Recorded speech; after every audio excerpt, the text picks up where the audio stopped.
Hi, I'm Rick McConnell with Monumental Studios in Denver, Colorado, home of the Air Show, Christian Radio Imaging, also Christian Radio Edge, and Voice and Production Depot.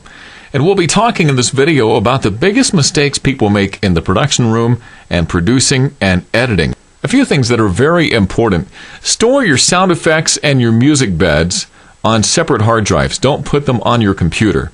And then don't do your work and your production on the same hard drive that you're using for sound effects and music beds. Let me show you what I'm talking about. I'm going to go into my computer right here, and you'll notice right here I've got two extra hard drives. One's called Voice Work, and one's called Rick's Hard Drive. Actually, the one I call Voice Work actually contains a few different things: music beds, sound effects, and sweepers right here. Notice this is on a different hard drive than my regular computer. There's my C drive, that's my main computer drive, and this is on something different. And then I actually produce things and keep those stored on something completely different. Right here I mix down a lot of the things I do and keep those on a different hard drive. So I have two completely separate hard drives than my regular computer. So let's just say I'm working on a project right here on my desktop. When I want to pull some music up, if I'm going to go into my music beds file, bear with me here just a second, and I want to pull over a song here. I'm not going to listen to it, it's just for fun. I'm going to drag it over, but it's going from a separate hard drive to my computer, so it didn't delete it. If you were producing on the same drive that you have your sound effects and your music, what's going to happen is you'll drag it over and you've just deleted it from your main drive. I did that for a few years before I realized what was happening. I mean, I knew what was going on. I just wanted to copy and paste, and I accidentally dragged it over. So don't do that. That's mistake number one, is people put everything on their computer. All their sound effects, their music beds, and all that, and they're working on their computer. That's going to cause some problems. Number two, save your work. I was working with a producer several months ago. Somebody knew I was bringing in, and he maybe overstated a bit his radio experience because he worked on some project, and then the next day we had to change a few things, and I realized that he didn't save any of the work, and it was a kind of an extensive kind of thing. So save your work. That's very, very important. You're going to have to probably make changes in anything that's more than just voice and music bed. Mistake number three is not so much a production problem as it is maybe a management problem, program director problem, is using your voice talent at your station over and over and over. Use it too much. Bring in outside voice talent. With the internet, it's so easy to get outside voice talent, so really limit the number of spots that your own voice talent is on there at the radio station. They should be talking on the air, not going in there and voicing every spot you have come along. Number four, let's talk about shortcuts. Using shortcuts can save you so much time. Let me go into my shortcuts menu. I'm going to go down to keyboard shortcuts and MIDI triggers. Usually you'll have all these shortcuts already written in. They figure them in for you. I pretty much go in and delete all the ones that they have and create my own. And let me show you a few of these. And what I'm going to do is play around with this sound file, something I voiced a few months ago. But I want to use shortcuts. There are just faster ways to doing everything. Let me show you what not to do. I worked with one guy one time back there, and for him to do anything, to edit, to compress, to do anything, he would go into, for example, View, and then he would go down and go through all of these things, or he would go into Effects, and he would go down, and that is the longest, slowest way to do it. A little faster is have all as many icons as you possibly can have right here at the top.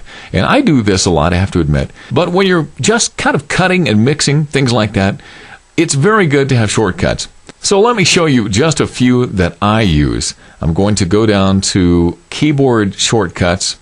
Now, if you'll notice, I've deleted all the ones that they showed right there. And there's a reason for that. I think there's take too long. So you can go in and delete all the ones that come from the factory. I kind of create my own. Z means edit, delete. Now, I come up with things. I'm going to explain a little bit more about this. There's A right there.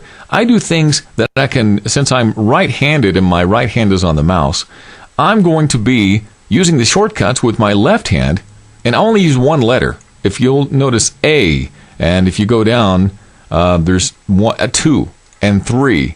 And let's scroll down and find some more. There's S. I know what that is. That's save. So I use one letter to the far left of with my left hand, and that makes it very easy to get to, very fast to get to. If you have something set up where it's Control D7, you're going to have to stop and focus on that every single time. Let me tell you just a few that I use. For example, I'm going to show you right here. If I want to save something, I'm going to hit S, and there it goes to save. So that's a lot faster than going up here and going down to save as. And let's just say I want to cut something. I want to cut this part out right here. Well, I use Z, just like that. Now, if I want to undo, Control Z, that's pretty common with Windows. Suppose I want to zoom in, I use C, zoom. The one right next to it, V, zoom out. So those are the ones I use.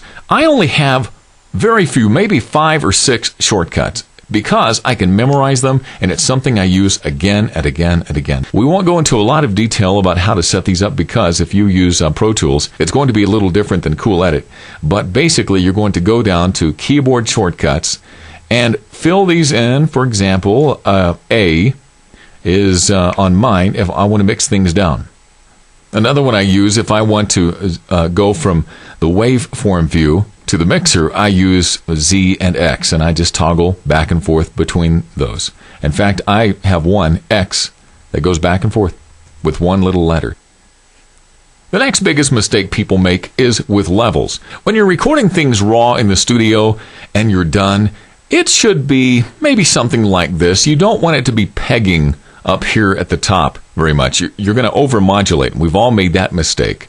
So you don't want it to be too high, but you do want to have some good level there.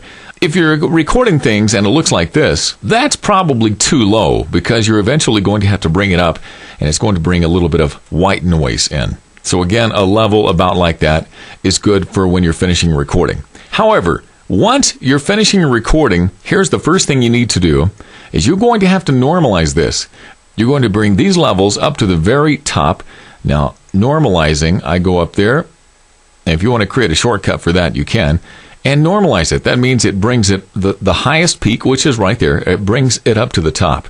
The next thing I do that's pretty common is I want to cut off the tops of these peaks. Makes a little more even sound. So I maybe do that with some hard limiting. Here's my hard limiting feature. It simply means it's going to cut off the top of these, a little bit like a haircut.